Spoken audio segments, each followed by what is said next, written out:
নমস্কার, দেখছেন কলকাতা টিভি। আপনাদের সঙ্গে আমি ইন্দ্রাণী। শুরু করছি সংবাদ 4 যে খবরের দিকে নজর রাখবো।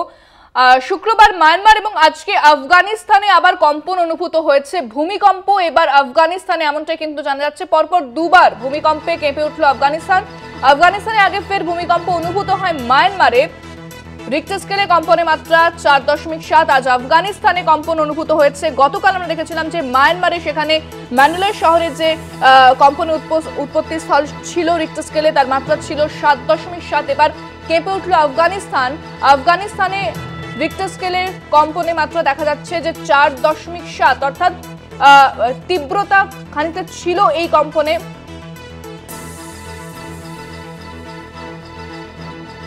বিস্তারিত জানবো, আমরা আরো আপডেট জানবো। আমাদের সঙ্গে ফোনে রয়েছেন আমাদের ডিজিটাল হেড অর্পণ ঘোষ। অর্পণদা, এই মুহূর্তে ঠিক কি জানা যাচ্ছে? কারণ রিক্টার স্কেলে যে কম্পনের মাত্রা সেটা 4.7।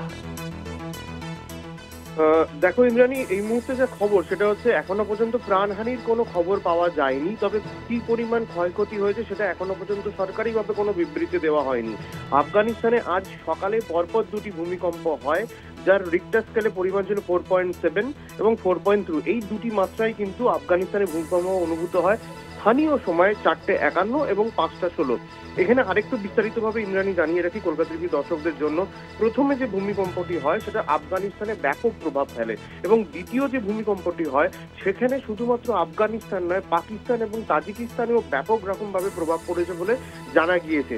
ভূকম্প বিশেষজ্ঞ যারা তারা জানিয়েছেন যে এই যে মাত্রায় ভূমিকম্প হয়েছে 4.7 এবং 4.3, এটাকে মধ্যম মাত্রায় ভূমিকম্প বলা হয়, এবং এটার তীব্রতা কিন্তু মারাত্মক হতে পারে এবং আফটার এফেক্ট কিন্তু মারাত্মক রকম হতে পারে।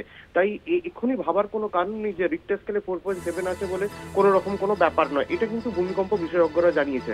তবে সবচেয়ে গুরুত্বপূর্ণ বিষয়, গতকাল মায়ানমারে হয়েছে, আজকে আফগানিস্তানে পরপর দুটি ভূমিকম্প। কিন্তু আফগানিস্তানে পরপর দুটি ভূমিকম্প হওয়ার আগেও আজকে কিন্তু মায়ানমারে আবার ভূকম্প অনুভূত হয়, এবং সরকারিভাবে যে তথ্য আজকে কিছুক্ষণ আগে পাওয়া গিয়েছে, মায়ানমারে ভূমিকম্পে মৃতের সংখ্যা 152 বেড়ে দাঁড়িয়েছে এখনো পর্যন্ত যা পরিস্থিতি। তবে মৃতের সংখ্যা মায়ানমারে আরো বাড়তে পারে বলে আশঙ্কা করা হচ্ছে, এবং আফগানিস্তানে এখনো পর্যন্ত প্রাণহানির কোনো খবর পাওয়া যায়নি। তবে সরকারিভাবে কি পরিমাণ ক্ষয়ক্ষতি হয়েছে সেটা জানানো সম্ভব হয়নি। আরো একটা বিষয় যে আফগানিস্তানে যেখানে ভূকম্পন অনুভূত হয়েছে সেটা নির্দিষ্টভাবে কোনো জায়গা জানতে পারা যাচ্ছে যে উৎপত্তি স্থল কোথায়?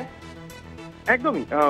প্রথম যে ভূমিকম্প হয়েছে তার উৎপত্তি স্থল হচ্ছে তাজিকিস্তান, 61 কিলোমিটার দূরে হচ্ছে এসকাশানার থেকে, এবং আরেকটি যে ভূমিকম্প হয় সেটাও কিন্তু তাজিকিস্তান থেকে 37 কিলোমিটার দূরে এক্স্যাক্টলি সেইখানে কিন্তু ভূমিকম্প হয়। এবং তোমায় যেটা বললাম যে প্রথম ভূমিকম্প যেহেতু তাজিকিস্তান থেকে 61 কিলোমিটার দূরে হয়েছিল, সেই কারণে প্রবল পরিমাণে এফেক্ট হয়েছে আফগানিস্তানের জায়গাতে, এবং দ্বিতীয় ভূমিকম্প যেহেতু 37 কিলোমিটার দূরে হয়েছিল, সেই কারণে কিন্তু এই ভূমিকম্পের বিস্তার আর একটু বেশি হয়েছে।